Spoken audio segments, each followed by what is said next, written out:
shall there enter into the gates of the city kings and princes sitting upon the throne of David, riding in chariots and on horses, they and their princes, the men of Judah, and the inhabitants of Jerusalem, and the city shall remain forever. And they shall come from the cities of Judah, and from the places about Jerusalem, and from the land of Benjamin, and from the plain, and from the mountains, and from the south, bringing burnt offerings and sacrifices, and meat offerings, and incense, and bringing sacrifices of praise unto the house of the Lord. Sabay-sabay. But if ye will not hearken unto me to hallow the Sabbath day, and not to bear a burden, even entering in at the gates of Jerusalem on the Sabbath day, then will I kindle a fire in the gates thereof, and it shall devour the palaces of Jerusalem, and it shall not be quenched. Let's pray. Lord, salamat sa iyong mga salita, Panginoon, para unawad sa amin ang mensahe niyo, Lord, about that Sabbath, ano man yan, makita namin mamaya. At maraming famous verses dito, Lord, na makita namin ang context. Pagpalain yung bawat isa, especially may mga prayer request din, Panginoon. Alalahanan niyo, Lord, ang mga kabataan, Lord, na magsikap, Panginoon. Magbigyan niyo na silang biyaya, Panginoon, hindi madali. Iba-iba ang pinagdadaanan. Kayo pong magpuno ng aming kakulangan. Sunday din po, Lord, na kaibang setup namin, Lord. I pray ay magbigay ng biyaya din sa akin, Lord. Pagpala doon. Ito rin naman, mga maiwan dito, Lord. Sila po ipagtapat sa iyo, Lord. At excited pa rin. Kayo pong bibigyan naman ng aral, kahit sino nag-preach. So, yun lang po, Lord. Ngayong gabi, again, pananawan niyo sa amin ng mga mensahe niyo, Lord. Kayo malawalati. In Jesus' name we pray. Amen. Ako po na po. Hindi ako nakapag... Anyway, good evening po sa lahat. So right now, napansin nyo naman na medyo marami itong kilalang verses, pero ngayon titignan natin sa context kasi mas maganda pa yung actual context. Yung mga nabasa natin sa the heart is deceitful above all things, yun pa lang pwede ka ng preaching na yun. Dito rin, blessed is the man that trusts in the Lord. Pero sa bandang huli, may ang daming verse sa Sabbath. So kaya bago tayo sumabak sa Sabbath, i-explain ko muna, okay? Meron na rin tayong mga ganyang discussion. So ano ba yung Sabbath? By the way, title pala natin ngayon, yung last four muna, Be not proud, for the Lord hath spoken. Then the false prophets prophesied deceit of their heart. 15, if thou take forth the precious from the vile. So naman, naaalala niyo yung mga yan. And then last week, our fathers have inherited lies, o negative. Ngayon, medyo halo pa rin. May negative, may positive, pero nga, special dito po yung bandang huling Sabbath. And then, pag-usapan natin yung Sabbath, kasi ibang mga Sabadista, wala na ibang pangbala yan, kundi yun sabihin, sumasaba na linggo ay sa demonyo. Pag may naniwala doon, yung mga sobrang babaw sa Bible, yung naniniwala. Pwede ba yun? Di ba Sabbath nga naman talaga yun. Ang tanong, Hudyo ka ba? Gano'n na ba tayong preaching? Wala pa, no? Kaya yung mga, mayroon na ba? Hudyo ka ba?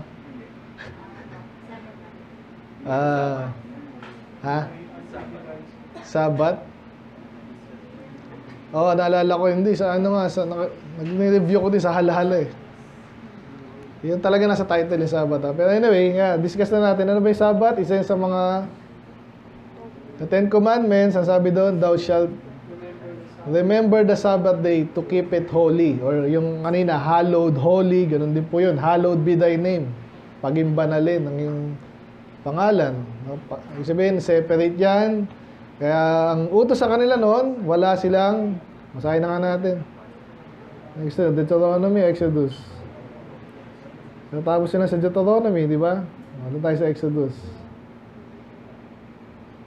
So ito po yung, but 20 pala, no? 20. Yung 10 Commandments. And I am the Lord thy God, which brought thee out from out the land of Egypt, out of the house of bondage. Thou shalt have no other gods before me. Thou shalt not make unto thee any graven image. Kahit ano, any likeness, anything that is in heaven above, in earth beneath, water under the earth. Thou shalt not bow. Okay? Basta wala kang ibang Diyos. Ito yung pangatlo, thou shalt not take the name of the Lord thy God in vain. Huwag mong gagamitin yung pangalan ng Diyos sa kalokohan, walang kwenta. And then ito na yung remember the Sabbath day to keep it holy. So talagang sikat yan. Pero among these 10, hindi po inulit ito sa New Testament. Pansinin nyo, hindi inulit ni Jesus yung keep the Sabbath day. Kasi mayroon na palang application niya na iba. Pareho pa din pero iba. Ano yun? Sabihin, may pagkakaiba kasi special po yan. May ibang meaning yan. Okay? So, basically, pag sinabing Sabbath is rest. Okay? Papalit-palit yan eh. Sabbath, rest, Sabbath. Eh, sabi dyan, huwag kang magtatrabaho. Yan. So, 6 days thou shalt labor, pero yung 7th day is the Sabbath of the Lord thy God. In it, thou shalt not do any work, thou nor thy son. So, walang, pati-pati mga ano mo. Wala talagang business din. Okay? Pwede bang maligo? Wala sinabi, no? ito yung actually nga na dito. Dito tayo magsisimula, no? Pag sinabing walang work, ano ba ang work? Ano example ng work? Mabigat na trabaho. Ano nga? Construction ng hard work. Example, anong ginagawa sa construction? Magbuhat. Eh, pag maliit lang. Ha? Pwede. Gaano ka maliit ang maliit? Ha? Yung hindi nahihirapan. Hindi nahihirapan. Eh, paano magpaulit-ulit? Paano pag may sakit ka, bawal kang bumangon? Ha? Pwede. Nahihirapan ka nun eh. Nakikita kayo yung pinupunta ko. Ano pang trabaho? Magsisibak. Ilan ang pwedeng sibakin? Kasi paano wala kang kakainin? Wala kang panluto. Magsisibak ka ba? Okay lang po yung ilan. Isa, dalawa, kalahati.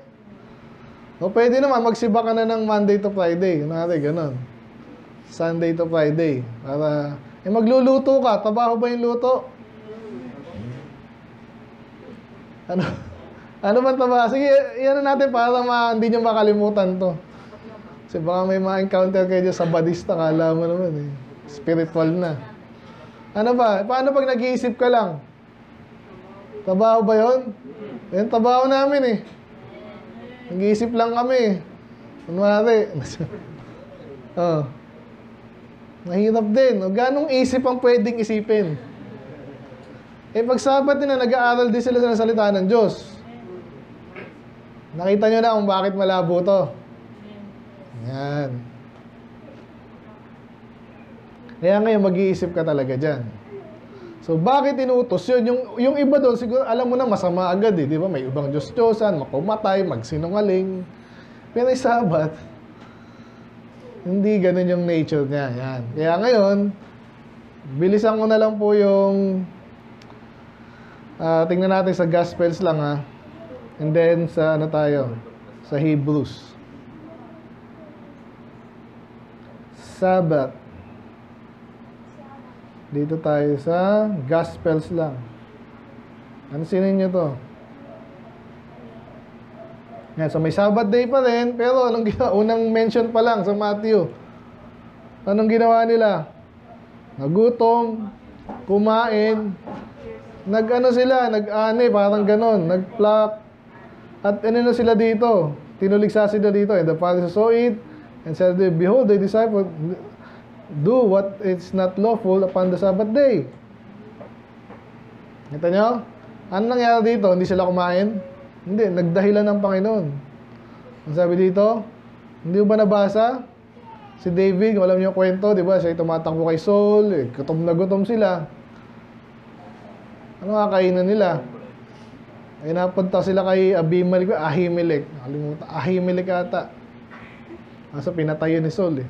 Anyway, kinain niya yung showbread.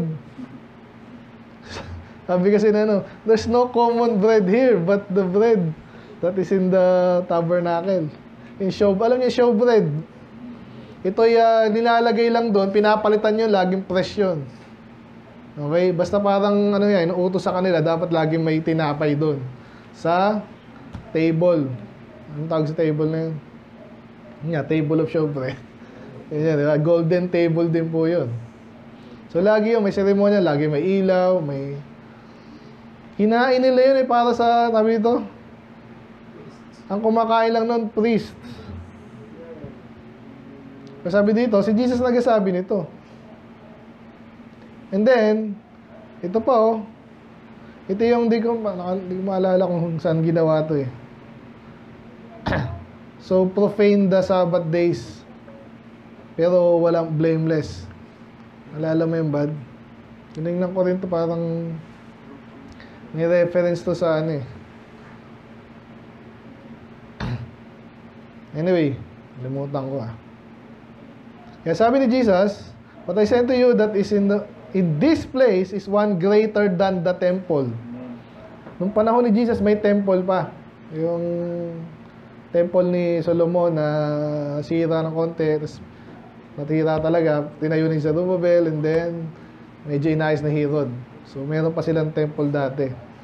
Sinasabi niya, meron pang isa na greater than temple. Sino yun? Sa panahon natin, may temple pa ba? Ha? Wala na physical temple. Pero sino na yung temple ngayon?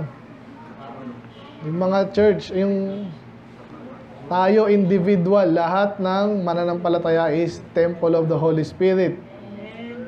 Okay, kaya wag ganun din, wag niyo dudumihan yan. Nagtatato kayo, anong ginagamit nyo, anong pinapanood nyo, galit ang Diyos doon kasi yung mga sa temple talagang banal yun eh. Okay na yun? Sabihin dito yan. So, sino yung greater than the temple? Yan, si Jesus. Sabi niya, for the Son of Man is Lord even of the Sabbath day. Paano tayo? Hindi naman tayo Lord eh. Kaso, yun nga, hindi niya inulit yan. And then, tingin pa tayo ng ibang Sabbath sa Gospel. Puro ganun, nabanggit yung Sabbath day, hindi na positive. Hindi sa isa ko po yan, maniwala. Yan, so ganun din dito. Yan ang kanina. Yan, tapos yung inaakus sa kanya, naalala si Daniel. Si Daniel, walang masabi sa kanya. Wala siyang kasalanan na, at least na kita, na pwedeng husgahan siya. Wala makita eh. Kaya ang ginamit sa kanya yung, sabi doon, the law against his God. So yun nga, nagpe-pray siya, gumawa sila ng batas, nagpauso. Bawal mag-pray, dapat kay sa hari lang. Yan. So doon siya nahuli, hindi siya huli kasi yung mali, yung batas eh. Ganun ginagawa kay Jesus dito. Hinahanapan siya ng butas. So yung batas na nila ang mali. Nakita niyo? So ngayon, yung Sabbath day na to, alam natin, yung interpretation ng mga Hudyo at mga Sabadista, mali na. Kasi ni Jesus, tinutulig sa ni Jesus eh. Sample natin sa puro ganun to yung may kinalaman na hinuhuli siya. Wala nang iba. Okay, pag may nakakita kayo sa akin, sabihin nyo, pero wala kang makikita, inisa-isa ko yan eh. Bata akong Kristyano, inisa-isa ko yan eh. Nilista ko, ina-copy-paste ko tapos inisa-isa ko lang. Anyway, walang positive dyan. Kaya yung sabi ito, alam nyo ba si Jesus ay Hudyo? Huwag ganun agad mga banat. Mga Sabadista yun, mga Jehovah, mga Judaizer yun. Ingat kayo doon. So, tingnan natin sa Hebrews na. Gospel pa rin pala ito, no?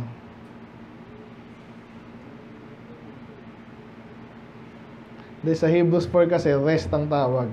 Okay?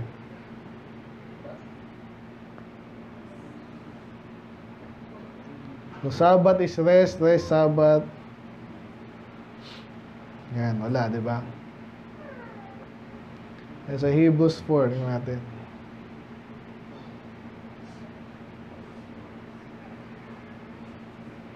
Three. Yan.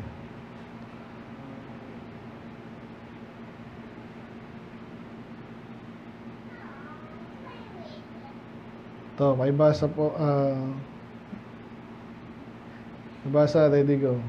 Wherefore I was grieved with that generation, and said, they do always err in their heart, and they have not known my ways. So, I swear in my wrath, they shall not enter into my rest. alam niyo po ba yan, yung pinovoke ang Diyos, nagalit ang Diyos sa kanila. No? Yun yung papasok sila, pinangako na, makakapasok sila doon, pero makikigera sila. Siyempre, hindi yung bibigay, paano bibigay ba ng ano yun? Basta-basta, hindi. Yung pinangako na sa kanila, yun, hindi nga daw sila matatalo. Anong ginawa? Hindi sila nagtiwala. And then, kaya sinumpa sila ng Diyos, hindi kayo makakapasok sa, saan? Ha? Promised land yung context doon, di ba? Pero ang tawag dito, rest. Kasi nga naman, pag andun ka na, wala ka ng away, pahinga ka na doon. Masaya na doon, no? So, mga pinangako ng Diyos, ng siyempre pagkain, enjoyment, kaunlaran, di ba? Yan ang ano eh. Gandang bagay. Pinangako sa kanila yung kaso hindi sila nakapasok doon, na nakapasok na yung mga anak nila, di ba? So, dito sa 4, yan, so, paulit-ulit po tol, yung positive na bagay, yung rest nga, at huwag silang babalik na rin yun. Dapat mag-rest kayo. Ano nga yung rest na yun? No?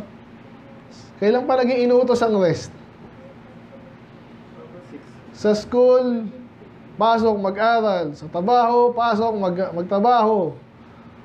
So, saan inuutos ang rest? Again, parang weird siya eh.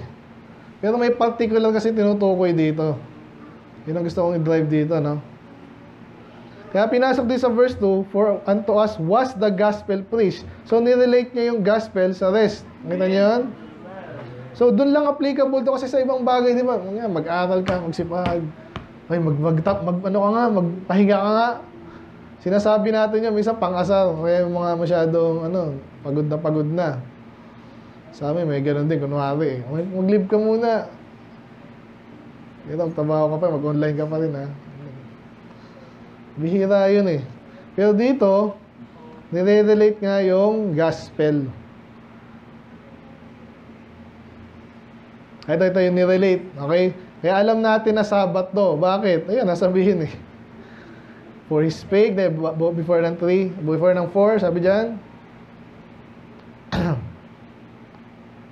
Ito, yung huling part, inulit na kayo kanina. Although the works were finished from the foundation of the world.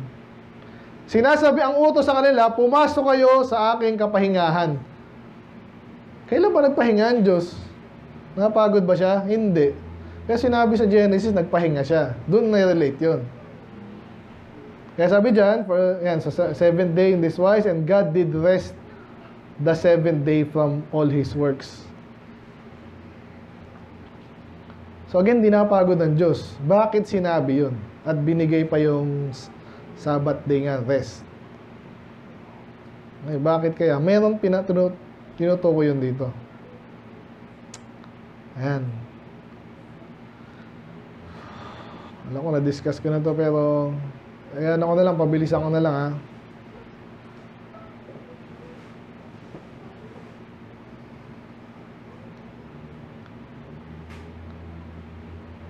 Yan. So, let us labor therefore to enter into that rest, lest anyone fall after the same example of unbelief. Yung magkabalik tayo dyan, unbelief, and then rest. So, pag hindi ka naniniwala, wala ka sa rest. Pag nag-rest ka, naniniwala ka. Gets? Kaya ito yung ating verse, no?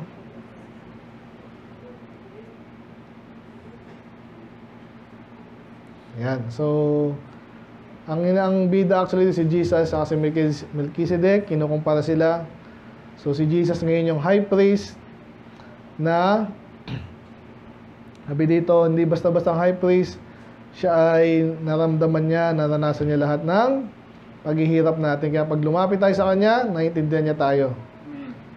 So, yun nga, dapat ang pag lumalapit tayo sa Panginoon, una sa kaligtasan, and then sa ibang bagay pa rin. Kanina, daming mga problema. Medyo na ano rin ako, siyempre. Ramdam ko rin yan eh. Hindi ko gusto, siyempre, gusto natin dito, maano tayo, di ba, pinagpapala. Pero minsan, parte talaga yan ng buhay, di ba? Sa umpisa, ganun eh. Huwag kayong panghihinaan ng loob, yun ang gusto sabihin. Kaya nasabi ko naman yung title natin, hindi pa, no? Title po natin, kasi again, nasa natin yung Sabat, no? Alam niyo yung Sabat, kapahingahan, may kinalaman sa kaligtasan natin. Kasi not by works, di ba? Lest any man should boast. Tsaka yung paulit ko sa Romans 4, di ba? Talagang hindi siya. To him that worketh not, his faith is counted for righteousness. Ang kabaliktaran nun, yung ano nga, yung he that worketh, now to him that worketh is the reward not recompensed by grace, but of death. Kaligtasan, pag ikaw ay nagtrabaho, hindi grace yun. Ikaw nagtrabaho kayo. Nakuha niyo pa? Amen. So kaya yun, dapat pag by grace, sabi doon, therefore it is of faith that it might be by grace. Walang ibang paraan. Kaya, so yun din po yung rest na tinatawag dyan. Okay? Kaya punta na tayo dito. Ang title natin ngayong gabi is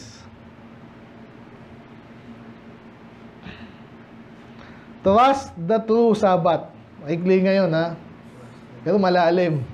Trust the True Sabbath. Sinabi ko na yung maling Sabbath. Yung kesyo, huwag kang magtrabaho. Ayun ang sinabi dun eh. May ibig sabihin yun. And explain yun sa New Testament. Walang sense yun kung ba't kailangan mong ganyan lang tayo. Pwede mo bumangon. Ay, nagtrabaho ka. Huwag kang lalayo. Gaano kalayo ang hindi pwedeng layo? 1 kilometer, kalahating kilometer. Malabo yun. Iba ang itong tinutukoy nun. Nabasa natin kanina. Kaya ngayon, ang another big word dito po yung trust. And then, nandiyan kanina yung the heart is deceitful above all things. May kinalaman din sa trust yun. Kasi ang pagkokontrasin natin ngayon, yung trust sa Diyos at saka trust saan? Anong kabaliktaran ng Diyos? Kanina tayo madalas magtiwala. Yung mga kulto, kanina nagtitiwala? Sa Diyos ba? Sabi nila, pero yung tao, pag sinabi nung kaya kahit mga baptismo, mag-iingat kayong ganun. Kaya ako, kinakabahan ako Sunday doon. Sabi ko, ano mang gagawin ko dito? Ano yung kailangan nila? Hindi na tayo mag-compromise, mag-pogi doon. Alam na nila yun. Kaya, pakiramdam. Kaya, pray nyo ako doon. Pray nyo sila. Kaya sabi ko, yan. So, ganyan po madalas yan. Tao, Diyos. Pareho. Minsan nag-agree yan, pero madalas hindi. So, kanino ka magtitiwala ngayon? So, alam nyo na di ba? Pero isa-isa natin dito. Bilisan ko lang po to. So, verse 1, sabi dyan, the sin of Judah, focus muna sa kasalanan. Mabigat to, sabi dyan, yung kasalanan daw, isinulat gamit ang panulat na gawa sa iron. Sino merong ganong lapis? Parang wala na. May exaggeration din po to ha. Walang ganon. Tapos yung tip daw niya, mayaman ba to o matigas ang kamay siguro nito? Again, talinhaga po yan. Kasi pag sinulat yung kasalanan mo, kahit ano pala isulat, pag inukit yan, hindi basta-basta matatanggal, di ba? Pag yung kasalanan ng ibig sabihin, hindi mo mawati, tatanggi. Ngayon po, kaya sa US talagang inaano ko din po yan Ano yung mangyayari in the future, no? Kasi yung US po, magaling sana sila, maraming godly dyan kaso nahaluan sila Kaya ngayon, day of information pa naman ngayon. O siyempre, yung mga tao, titiwala ba tayo dito? Loko-loko rin to Kaya sila doon, nililiglig sila doon. Tayo, hindi naman tayo pwede magsabing inosente din tayo, Pilipino, di ba? Anyway, pag ganun nakasulat yung kasalanan mo na ano, hindi mo basta mamubura. It is graven upon the table of their heart. So, saan nakasulat? Again, talinaga na naman yan. Paano ibig sabihin sinulat? Nakita ko yung tao na minsan alam niya ng mali din, ayaw niyang baguhin. At yung iba kaya ayaw baguhin. Nakilala na akong ganito ako. Bago pa ako. Tatawanan lang ako. Ano ngayon? Hindi nila mabura. Pero actually, kayang buray ng Panginoon yan, di ba? Sino dito hindi nagkasala? Kaya nga, binati ko si Daryl. Natawa-tawa lang kami. Pero natutuwa din ako kasi banat niyo. Pag Sunday school, dapat lagi tayo maaga. Naalala ko, laging late din dati yun eh. Kaya binili ko, ba't okay ka? Tawanan lang kami. Pero di ba, lagpas na yun, tapos na yun. Mabuti ngayon, nagtatapat na siya. Amen? Sino dating late lang dati dito hanggang ngayon? So, nakikita nyo na, pag nakasulat yan, matindi. And then, ano pa? Wise their children remember their altars and their groves by the green trees upon the high hills. Yan ang matindi. Pati anak mo, alam yan. Nakikita daw, naaalala pa ng mga anak nila, pinaggagawa nila. Sumasamba sa Diyos-Diyosan. Ang hirap po niya, kaya kasalanan po ako dati kaming Catholic eh. So, pero si Daddy, hindi naman ganyan masyado. Pero, minsan kinikriticize din nila yan eh. Pero imagine nyo pag ganun, si tatay sumasamba sa hindi naman totoo yun eh. Alam niya, alam mo rin. Pero nakikita, naaalala mo yung kasalanan. Nakita niya, ganun na dito eh. On my mountain in the field, I will give thy substance and all thy treasures to the spoil. Ito na yung pangako. Parusa, no? Anong gagawin ngayon ng Diyos? Dahil ginawa nila yun. Gagawin nga, ibig sabihin, treasure to the spoil, sasakop sila, gano'n na naman. At yung yaman nila, mababaliwala. Kahit gaano kayaman. In thy places for sin. Ibig sabihin, yung kanilang mga lugar, mga bahay man yan, dahil sa kanilang kasalanan, aalisin ng Diyos yan. Throughout their borders, o lahat ng lugar nila. And thou even thyself shall discontinue from thine heritage that I gave. Ano yung heritage? Pinangako sa kanila, pinamana. Nung panahon na yun, lupa. Sa akin to, parang ngayon, yung mga Israel, ganyan eh. Kaya kayo makikisaw-saw sa mga kaya mga Kristiyano, gano'n. May karapatan ng Israel doon. Sino nagsabi? Sa panahon ni David eh. Dati yun. Totoo naman sa kanila nga, yung kaso pinaalis sila ng Diyos. Ang Diyos na nagpaalis sa kanila eh. Paano yan? Diba? Kaya sabi, ganyan pa yan, ito ang kasulatan na nagsasabing sa amin yan. Yung New Testament, ay bago pala matapos yung Old Testament, di ba? O ito rin yung eviction letter nyo. Pwede mo sabihin ganun. Andyan din eh, pinaalis sila eh. Deuteronomy pala sinasabi na sa kanila, sige, papangako ko sa inyo yan, enjoy nyo yan. Pero, ganun eh. Yung sinabing, basta sa inyo na yan. Hindi. Pag pero daw, sumamba sa Diyos, sumunod, aalisin ko sa kayo dyan at ginawa na nga ng Diyos. Okay, so, yung discontinue. So, dyan ka na, kaso, di ka nagpapatuloy dyan. I will cause thee to serve thine enemies. Yun na nga, pag ikaw ay nasakop, syempre, sino paglilingkuran mo, yung nakasakop sa'yo. Yan na naman yung wish thou knowest not. Lagi sinasabi kasi minsan nakakatakot yung mga taong di mo kilala, di ba? We have kindled the fire in mine anger, we shall burn forever. So, ginalit kasi nila ang Diyos. To say the Lord, cursed be the man. Ito na, yung unang ng trust. Ito yung kabisaduhin to. Thus saith the Lord, cursed be the man that trusted in man. Sumpain ng tao na nagtitiwala sa tao. Kung sumapagtiwala sa tao, again, meron tong context and make it flesh, his arms. Ano yung flesh? Ano yung arm muna? Arm.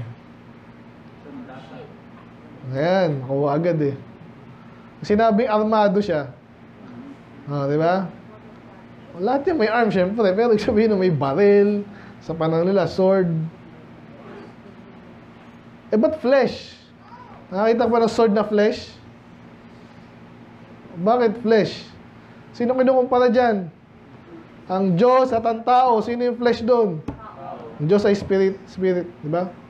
So, flesh. So, ibig sabihin, kung nagtitiwala ka nga sa tao, katulad ako na, nag-uusap.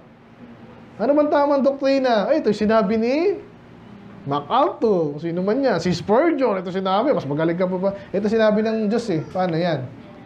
Kita niyo, kanino ka nagtitiwala? Applicable to sa maraming bagay. Yung iba kaya mayabang, merong tito, ninong, ninang, ganyan yan eh, yabang yan. May bakit, ano man yan. Pinag-aralan, may mga santo-santo sila, Padre Pio, yun ang uso ngayon sa Catholic eh. Sino ba yun? Ewan ko. Binasa ko rin yun, kaya siya may miracle na ewan, kunwari. Nakita nyo na gaano kasama yan. Pag kinumpara sa Diyos, kanino magtitiwala? Sa Diyos o sa tao? Kapag di mo kilala ang Diyos, hindi ko titiwala sa Diyos. O iba naman, makikid-Diyos, pero saan mo nakuha yan? Sinabi ni ganyan. Ito sinabi ng Bible, kanino magtitiwala?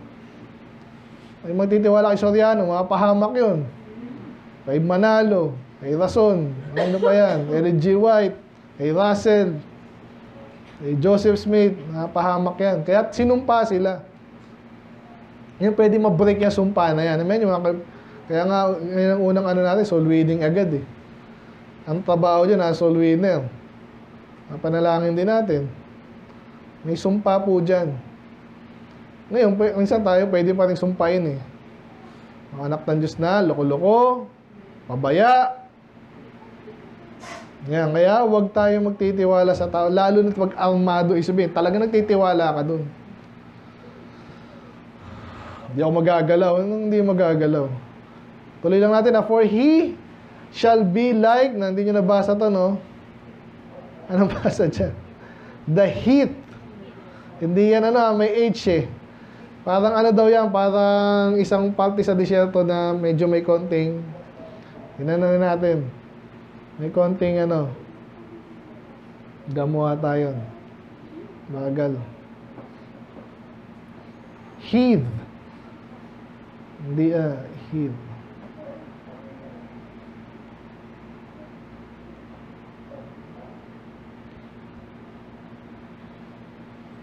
Bagal itong isang to. A tract of wasteland, yan. Uncultivated, yan. Sabihin, lupa na medyo may shrub, yan. Pero, ano pa rin, hindi siya yung cultivated nga, hindi siya napakinabang. Ibig sabihin, magiging ganun daw sila sa disyerto. Ibig sabihin, walang kwenta, tas parang, sabihin natin may konting pag-asa, pero parang wala na rin. Walang pakinabang. Okay? And they shall not see when good cometh. Ang hirap ng gano'n. Meron palang dumating na, nabalitaan mo. Uy, magandang balita. Uy, nilibre ka pala na gano'n. Ingit na ingit ka ngayon. Kaya ba naman, pinagpala? No, pinagpala siya. At ako hindi. Ni hindi man lang nakita. Ang hirap ng gano'n. At ganyan po nangyayari sa marami. Kaya itong mga to, yun akong friend na hindi ko ina-unfriend kasi alam ko ano yun eh. Iglesia na Soriano kunwari. Hindi sinasabi. Pero inaano yung mga pastor, ginagano yung mga pastor. Kala na pareho yun. Kasi nga si Villanueva, alam niyo ba? Ano kay Villanueva? Hindi naman talaga tunay Kristyano yung mga yan eh. Pakialam dyan eh. Anyway, but shall inhabit the parched places in the wilderness in a salt land and not inhabited. So medyo alam mo na, hindi pinagpalang lugar. At ang lupa pag yung nilagyan ay ng salt, nako, di lalo tutubuan yan. Okay? Yung kabalik na nun, kaya yung hindi daw nagtiwala sa Diyos, hindi ko pala lalampasan ko pala yun, no? So curse sila, pero sabi dyan, and whose heart departed from the Lord. Parang meron tayong clue, anong ibig sabihin niyang nagtiwala sa laman. Ibig sabihin, hindi na siya nagtiwala sa Diyos. Lumayo siya sa Diyos. Anong relevance sa akin, pastor niya? Ito, katulad na, may mga problema kayo, kanino kayo magtitiwala? Kanino kayo magtitiwala? Baka yung mga, inano tayo dito ng mga, ang tawag nila doon? Yung ginawa silang busy doon, yung tupad ba, yung tupad? Ang laking sa atin nun, dagok eh, di ba? Buklod. O ito, may ka dito, konting, lang, Ay Catholic yun, di ba? Yung mga style lang. Kanina ako magtitiwala, hinamon ko pa yung mga iba dito eh. O di sige, dito na ako sa may pera. O sige, tingnan natin. Diyan ka pala ha. Hindi lang religion po ito, may mga panahon. Alala ko tuloy yung, nakwento ko na sa inyo, dalawa yun, may isang lalaki, may isang babae, nag-Saudi, na-rape, sinabi ng wag eh. Kaya nagtiwala sa pera. Isa ganun din, Saudi rin nata yun. Walang Bible doon, walang church doon. Mas gusto mo doon? Ito may pera. Sino sabing walang pera ba din sa Pilipinas? Yung pera, dyan lang yan eh. Kailangan, alamin mo lang paano makuha yun. Eh sabi, in all labor there is profit. At kahit nasaan ka, pwede kong palain ng Diyos. Sa Diyos lahat yan eh. Kaya pag ikaw lumayo ka kasi sa Diyos. Kaya wala kang tiwala sa Kanya, sa iba ka nagtitiwala ngayon. Mamaya, pukpukin pa natin yan. Kaya sabi dito, blessed is the man that trusted in the Lord. Yung isa curse kasi hindi nagtiwala, pinagpala yung nagtiwala. At kung hindi pa malinaw yung nag-trust, andun yung hope niya, ang Panginoon. Nagsabihin, naghihintay, Lord, sa'yo ako maghihintay. Ikaw yung magsabi sa akin, anong gagawin ko sa buhay ko. Pag sinabi mo, nakita ko malinaw na, susundin ko. Nagtitiwala ako siya, hindi mo sinunod. Hindi ka nagtiwala nun. Nakuha niyo ba? Simple lang to eh. Ang title ulit natin, Trust in the True Sabbath. So ito, pamilya, di ba? Psalms 1, kinumpara kanina, tuyo, uncultivated, nasa disyerto pa. Wala ka lang talagang tulong eh. Pero nagtiwala sa Diyos, pinagpala, pinukumpara kayo sa puno, and then, tinanim sa malapit sa tubig. Kaya nakita niyo yung mga puno dito, hindi lumiliit eh, mga mangga. Kasi talagang ilog yan eh, hindi ilog, ang tawag dyan, stream. Sapa. Lahat ng pupo andyan, pero nagiging nutrient kasi yan eh. Sa kanila. And that spread it out her roots by the river, shall not see when heat cometh. Kanina, yung pagpapala, pag dumating daw, hindi nakikita ng mga knockers. Ito, baliktad. No? Ang hindi natin makikita, pag pinagpala ka, yung ano, yung heat naman, walang H. Di ba, minsan, ayaw natin naiinitan eh. Minsan, pag nasa opisina kami, bumagyo na, ang init sa labas. Ay, gano'n ba? Hindi ko naramdaman ah. Kasi lamig, di ba? Komportable. Lalo yung malalaking building, talagang di mo maano eh. Umulan pala. Gusto niyo ba yung ganon? Mainit sa labas. Ikaw, sitting pretty. Pag pinagpala, no? But her lips shall be green. Shall not be careful in the year of drought. Yung drought is tagtuyo. Eh, ba't di niya makaramdaman? Eh, nasa ano nga siya ng river eh. Yung tubig, daan lang ng daan. Minsan, konting tubig, may tubig pa rin. At yung malalim na yung tubig doon. Hindi mahihirapan yung puno. Ganun daw tayo pag pinagpapala. Nasa lugar ka ng pagpapala. Imagine mo, nasa church ka, nagtuloy ka dyan, yung knowledge mo, wisdom mo, parang sa'yo, maning-mani na lang, hindi mo maisipan magnakaw, di ba? Maisipan mo mag-adultery, nasa church ka na. Loko-loko na sobra yung mga yun. Maisipan mo pa bang di ba? Para sa iba. Yung iba, syempre, lalaki ako eh, syempre, ikaw, may yung pinaghuhugutan ka, no? Kahit drought. Ganyan by the way, mayayaman, di ba? Ang taas naman wala lang. Ang di apektado. Neither shall cease from yielding fruit. Kahit pagtuyo. Bakit? Kasi nga may nahihigo pa siya. Kasi nasa lugar siya nagpapala. Kasi nagtiwala sa una sa Diyos. Amen? Kaya sinabi nila, ba't napasok ngayon ito? The heart is deceitful. Kasi nga, nagtitiwala naman sa Diyos eh. Parang di halata. Kung ikaw yung laging aligaga, tapos kaya hindi ka nag-church kasi wala kang tiwala sa Diyos, sayang oras ko, kala mo may gagawin Ganyan po yung mga tao nakita kahit linggo, trabaho kunwari. Diba? Talagang masipag naman talaga. Kaso, hindi mo kayang tumbasan pag pinagpala ko na itong isang may tiwala lang, unti-unti lang, unti pinagtiwala sa hindi mo kayang pantayan yan. Hindi man yumaman yan, puno ng blessing yan. Ngayon narinig nyo pa lang to. Mga wag katulad na sa edad na namin kayo, nakumpara na namin yung mga buhay ng mga tao. Tiwala na lang kayo, basta di ka, wala ka kwento, basta totoo ba? Hindi. Alamin mo. Ang isinawaling sa inyo dito ng kwento lang, para lang may makwento. Really? Okay, ay the Lord search the heart. Yan, di ba na tayo, no? So kaya ngayon, mag-ingat tayo sa puso natin. Baka may ibang sinasabi sa'yo, magtiwala dyan. Sa church, lagi ko, ang dami na. Sa church, ganyan din yan, labas, loob. Pero ina-evaluate ko itong mga taong to, kaya pala gano'n, umalis, yan. Hindi pinagpala, ito mayabang, ito ganyan. Nasa puso yun eh. Yung iba, kala nila, yung mga church na walang soul winning, pero yun ang sinasabi, let us win souls! Pag nakakakinig ako ng gano'n, parang, hindi naman gusto winning to eh. Ayun ang message ko sa diba, niloloko mo sarili mo! Desperately wicked. Who can know it? Hindi naman eh. Talaga ba niloloko ba sarili ko? Hindi mo nga malalaman minsan na sobrang grabing mangloko ng puso. Ano ba yun? Kaya ngayon, sa Diyos ka magtiwala.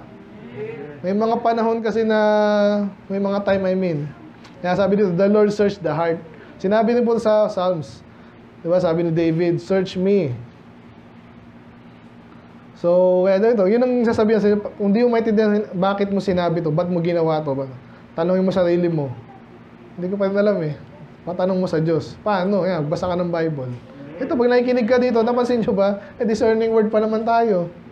Yun yung exactly yung ibig sabihin yan eh. Nabasa mo ito, parang binabasa mo yung Bible, binabasa ka ng Diyos. Nakikilala ka ng Diyos, kilala ka naman talaga ng Diyos, pero ikaw, nakikilala mo yung sarili mo. Pag nare-reflect mo, parang ako pala si David, parang ako pala si ganyan. Ano yun? So, kaya yun, magpasiyasa tayo sa Diyos, magpasaliksik. Tama ba yun? Iba eh. Magpasiyasa. Basta, Lord, magpaka-honest ka kasi sa Diyos, hindi yung ganyan ako, hindi ako ganyan. Ito, alam niyo partridge? Ha? Partridge. Wala kasi tayong Pasko eh, no? And a partridge in a pear tree. Ano yung partridge? Ano yung nasa puno? Ibon yan. Ibon. Hindi common eh. Pero sabi dito, ayan na nga eh, seated on eggs. Ito yung ibon na nag-iitlog. Anong gagawin sa itlog? Ano kakainin, di ba? Or, gagawin din inahin. Kinukumpara yung mga tao na kanina, ayan, sasabi dyan, kung anong ginawa mo, yun ang aanihin mo. Ngayon, paano pag hindi ka nagtiwala sa Diyos? Ito magandang illustration na lang sa pera na lang eh. Saan mo ginamit yung pera mo? Business. Ano mangyari sa business? Hindi lahat siyang umikita. Iba, literally, nagsayang. Ba't pa ako nag-business? Sana kinain ko na lang yun. Kasi hindi mo pwedeng kainin lahat ng pera mo eh. Kaya nga nag-business. Pag nalugi, para kang binagsakan ng langit at lupa. Ay, mag-aasawa ako. Hindi pinagpala, nag-away lang kayo. Hindi, ang lungkot mo ngayon. Nag-anak ako, inalagaan ko, tapos loko-loko pala, di para kang... Ito yung sasabi dito, meron ng itlog, inupuan naman, ano nangyari? Hindi naman, napisa. Ano silbi nun? Ganun, kinukumpara tayo pag hindi tayo nagtiwala sa Diyos.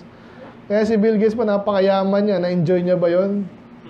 Hindi ako na-enjoy niya, puro yabang lang yan eh. Anong gagawin mo sa pera mong ganong kalaki? Iniwanan ka ng asawa mo. Diba? Tanda ka na ngayon, hindi ka iniwala sa Diyos. Impyerno yung naghihintay sa'yo. Tapos kesyo, pamimigay daw niya, maniwala ka.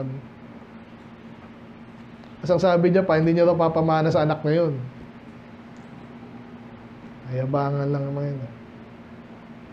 Sabi dito, so hindi napisa. Ganun din ang mga, so he that getteth riches and not by right, di ba? Ninakaw mo, parang to si Diskaya, di ba? Pero tama rin sinabi niya eh, yung mga politiko talaga yan eh, pero kung tsabahan sila dun eh. Kaya sana may makulong lang dyan si Estrada ulit, no? Nakulong na yun eh. Kulong ulit. Villanueva naman, ako yung gusto kong makulong yun. Si Abante ba meron? Iba niya sabi, pag ganyan walang lusot po yan. Yan ang ano niya mga yan, kaya hindi naglilingkod sa tao yan, maniwala kayo. Kanya-kanyang way yun, paano kaya yung kaba ng... Sayang yun, laking pera nun, laging nakatingin yun dun. Nandiyan pa kayo? O ganun din kayo ha. Ano yung isip yung trabaho ngayon? Madali? Trabaho. Pag nakuha mo daw yan ng hindi sa tama, mawawala lang yan.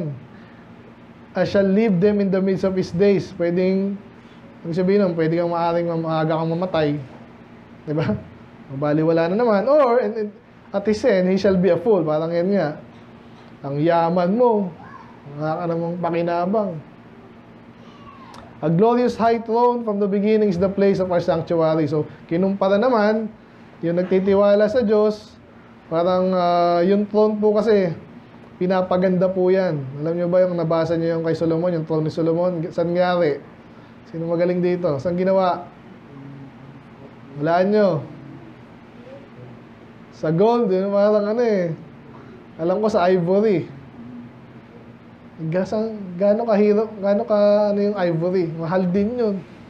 Ang daming elepanting papatayin dun. Kaya maputi yun yung throne ni ano. So pag tayo nagtitiwala sa Diyos, parang ganun tayo, hindi tayo basta-basta gagapi. Oh Lord, the hope of Israel. Ito na yun, nag-pray na ngayon si Jeremiah.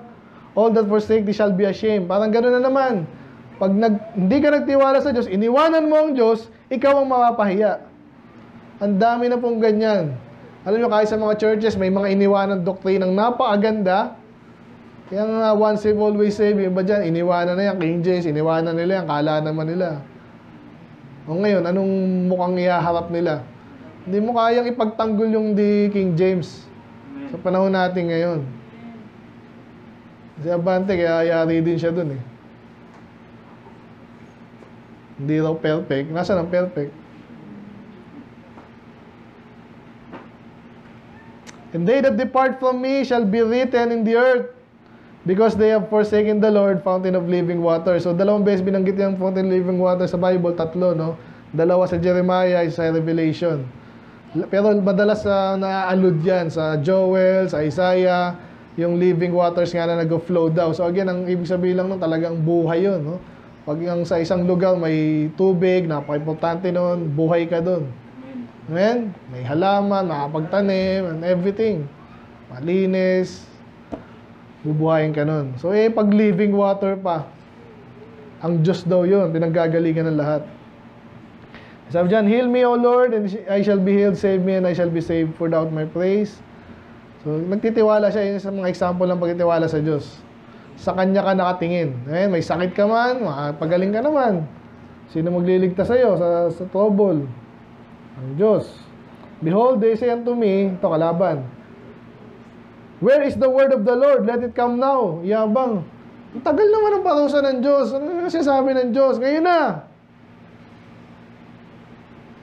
So, obviously, negative yun ha. Hindi na sinabi dito kung anong parusa. Alam nyo na. Minsan, di ba, naghahanap ng away to. Alam nyo yung sabihin nun? Minsan, yung naghahanap ng away. Wala bang ano dyan? Sino siga dyan? Salamat kung wala, di ba? Nakakaawa to pag dumating yung katapat nito.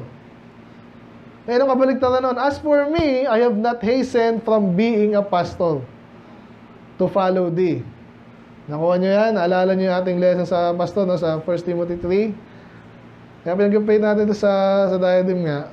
Pero salamat doon. Sabi ni pastor, wala para susunod sa kanya. Kasi minsan, hindi yan minamadali. Amen? Sa Verity, parang mayroon din silang ano dun eh. Si ano, parang ganun kasi yun eh. Yung bumisita sa atin dito. Nagmamadali magpasto. Bakit? Alam mo, madali yan.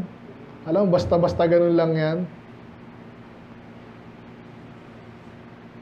Ano ko tuloy si ano, medyo pagpahinga natin si Claudia nga. Sinarinig ko yung preaching ni Pastor, talagang ano sa kanya, masama yung ano eh. Parang ganun kasi nangyari dun. Gusto niya yung Pastor, parang di naman, dapat. Ang hirap nun, no?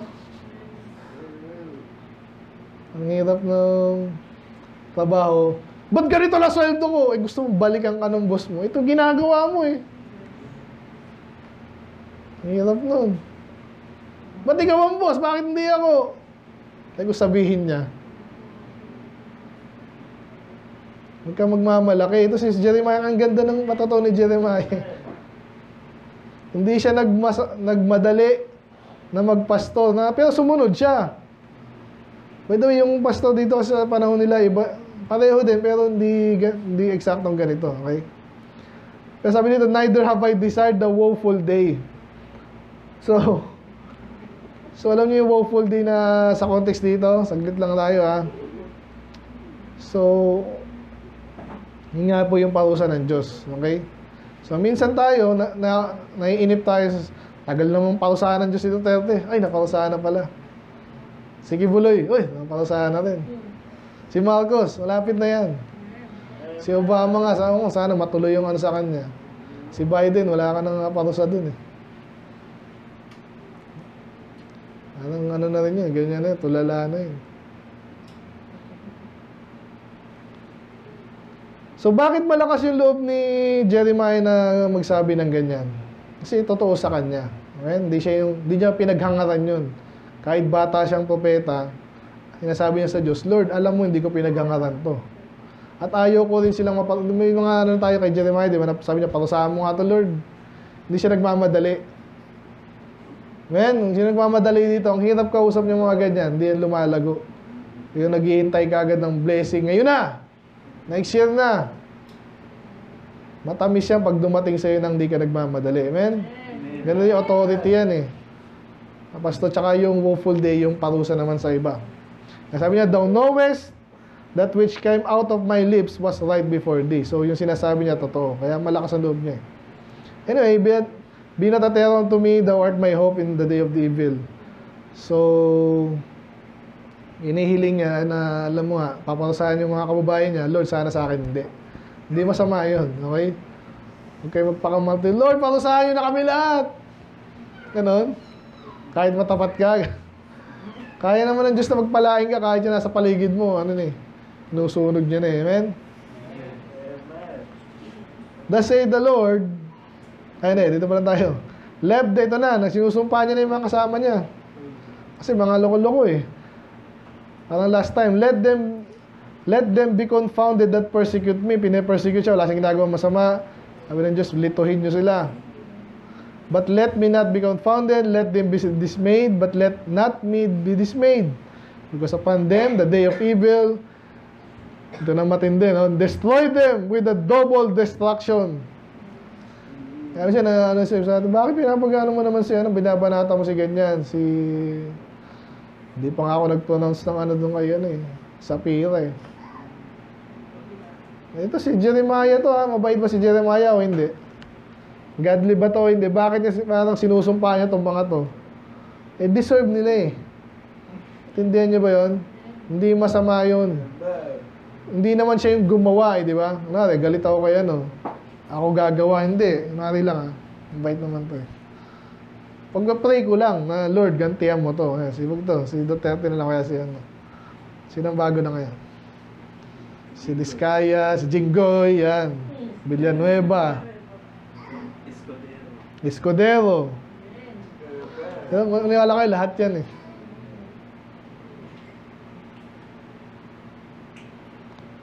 Double destruction. Kasi yung ginawa po yung pagnanakaw yung mga ngayon, tinatawanan nilang iba. Siguro, pare-pareho yung mga yan eh. So, pare-pareho lang. Parang yung mga kabataan, hindi na yung mag-iisip na magtino. Kasi nagnanakawan pala sa mataas na lipunan natin eh. Grabe yung mga yan. Mag-pray na lang natin, huwag natin gayahin. Amen? Trabaho lang tayo ng tapat. At least walang hahabol sa atin. Napit na po tayo. Thus saith the Lord unto me, go and stand in the gate. Ito na. Ito na po yung Sabbath. Nabasa natin ito kanina. So, anong pinapagawa sa kanila? Basically, mag-preach siya about the Sabbath. Yun lang yun. Hanggang matapos to, di ba? Nasabi ko na sa inyo, yung sabihin nun. So, kaya tayo po, galit tayo sa mga works-based salvation or yung mga dinadagdagan yung kaligtasan. Ito po yun, malilito yung tao at hindi maliligtas. Madali sanang maligtas, dinagdagan, binawasan, kaligtasan ng doktrina, kawawa yung iba. Kaya ganito po yun. Minsan, huwag tayong sanang panghinaan. Amen? Saan siya pinapunta? Doon sa mataong lugar. So, another message na po, ito, kaya naman tayong public, ibig sabihin, yung aral ng Diyos, para yan sa lahat. Hindi mo alam kung sino may kinig doon, sino man, tigas ulo yung mga yan, hindi mo alam kung sino may kinig dyan. Kaya preach mo lang sa lahat. So, ito, dinoble lang ulit. Anong ibig sabihin ng Sabbath? Walang burden, na Sabbath day. Huwag kang magtrabaho, nabasa natin kanina. Hinulit lang niya dito, baka nakakalimutan nila yung sabihin ng Sabbath. But they obey not, neither incline their ear to make the... Alam yung stiff neck na naman, ayaw makinig. Ayaw makinig. Sabi ko ba, if you diligently hearken to, sabi pangako dito, said the Lord, to bring no burden. Pag ginawang banal nila yung Sabbath, sinumunod sila, ano mangyayari sa kanila? There shall there enter into the gates of the city kings, princess sitting in the throne of David. So, hindi sila masako basically. So, may kapalit si David, yung hari, magpapatuloy yan. Yung prosperity na magpapatuloy. Kaso again, alam na natin mangyayari, hindi sila sumunod. Kaya kahit may hari sila, kahit may kingdom sila, yung kingdom nila, nasakop, napatay, yung mga sundalo, wala ngayon silang kalaban-laban. At sabi din dyan, forever. Ganyan ang pangako ng Diyos eh.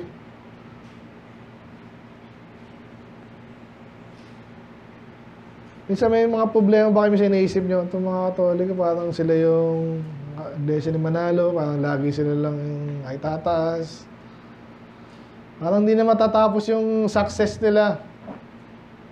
Matatapos din dyan. Amen? Amen. Ikaw, mga matay rin tayo lahat eh. Ang tanong, saan ka pupunta?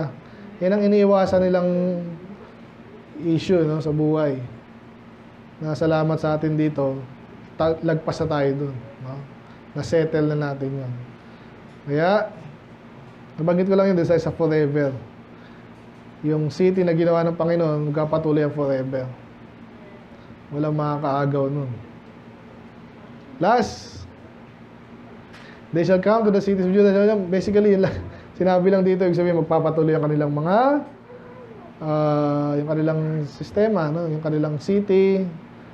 And then, pansinin nyo, kung magpapatuloy ang kanilang kaunlaran, mag-o-offer sila sa Diyos. So, dapat ganun. Hindi yung kailangan pinagpala, minsan ganyan, kung kailangan pinagpala, saka nawala sa church. Hindi, pagsubok din yun eh. Hindi mo nakayanan. Yung iba kasi nag-iisip dito, lagi na lang daw sila pinagpala, pag ako naman, ganyan. Huwag naman ganun. Anong gusto mong patunayan pag ganun? Ang lungkot nun. Sa halip na naging party ka nung maglilingkod sa Diyos, iniwanan mo. Ayan. So, pag palain sila, pag sila'y sumunod, pero pag hindi, again, sa Sabbath day ito, and not bear a burden, and again, Sabbath, and kindle a fire, in the gates thereof, it shall devour the palaces of Judah. So, again, nangyari po ito. It shall not be quenched. So, parang pinipicture yung impyerno, no? Kasi ganun po yun. Pag hindi ka naligtas, impyerno ka. Kasi hindi ka nagtiwala doon sa rest. Yan po yung, again, lagi natin naaral yan. Inuturo natin yan dito. And then, ginagawa natin. Yung soul winning, siguraduhin mong paano maligtas yan. Dapat alam nila yan ay libre, walang bayad, walang kapalit. Napaka-importante niya, kaya na ulit-ulit natin. Inisigurado na naintindihan. Bago patanggapin, pag tumanggap yan, ligtas yan. Bahala siyang gagawin niya. Siyempre, ililid mo siya. Ligtas ka na, anak ka na ng Diyos, ano yung next mo dapat gawin? Magpakatapat ka para masaya. Ang Diyos sa'yo, masaya ka din sa pagpapala ng Diyos. Hindi yung ligtas ka lang, bigla kang wala na, gagawin mo gusto mo, sayang na sayang naman. Wala kang reward or konti, pangit nun. Tapos, hindi maliligtas yung ibang tao sa'yo, hindi gagamitan ng Diyos. Unlike yung kanina sa 26, yung picture ng pinagpala ka na, hindi kayo nagapi, and then patuloy, offer sa Diyos, masaya, na masaya ang Diyos sa'yo. Ayun. So ngayon, saan tayo magtitiwala? Sa tao, sa Diyos, sa true Sabbath. Okay, tayo magtiwala. Ano yan eh? Paulit-ulit pati yung Sabbath na yan. Dito lang sa Jeremiah, paulit-ulit yan. Yung sinabi 70 years, ano, nirelate yun. Later, makakadaanan natin yan. Bakit sila 70 years na-conquer? Kasi ang utos ng Diyos, papapahingayin nila yung lupa. Ibig sabihin, hindi sila magtatanim. Ano kakainin namin? Di ba? Parang tayo dito. 1 linggo. Ba't di na lang tayo magtrabaho 7 days a week? Ako lalo tayong pagpalain, di ba? Yung office mate kaming ganun eh. Talagang pinagpapala, sa lupa nga lang yun. Ang tanong, yun lang ba buhay natin? Actually, pag makapapera ka lang, di mo nang gagawin dun eh. So, maging matalino tayo, sa Diyos tayo magtiwala. Amen? Kaya magtagal tayo lahat. Pag nakikita sa diadem, iba dun, batang-bata pa. Tulad ni inabutan ko dun, maliliit pa. Sana magtagal tayo sa Panginoon, maglingkod tayo sa Panginoon. At matapat ha, hindi yung andyan ka nga, wala ka namang makita sa iyong, diba? Ganda, mga soul winner tayo lahat, amen? Mga leader, hindi mahihain yung mga yun, mga galing na nga eh. Natalunin nyo yun. Natalunin nyo pa yun. Tiwala tayo sa Panginoon, amen? Huwag kayong bibitaw ha. Minsan okay din yan, kaya minsan napansin, inaasal ko kayo. Ayoko ng dito, mga balat sibuyas. Yan ang kakaharapin ko doon, bahala na. Okay? So, tiwala tayo sa Panginoon. Ingatan natin yung puso natin, amen? Huwag kang papaloko. Tiwala ka sa Diyos. Let's pray, Lord. Salamat po sa inyong salita, Panginoon. Na-deliver ng tama, Lord. I pray wala naman isang sermon na talaga andun na lahat. But ito yung mga importanting points. Tiwala kami, Lord, sa inyo. Very simple.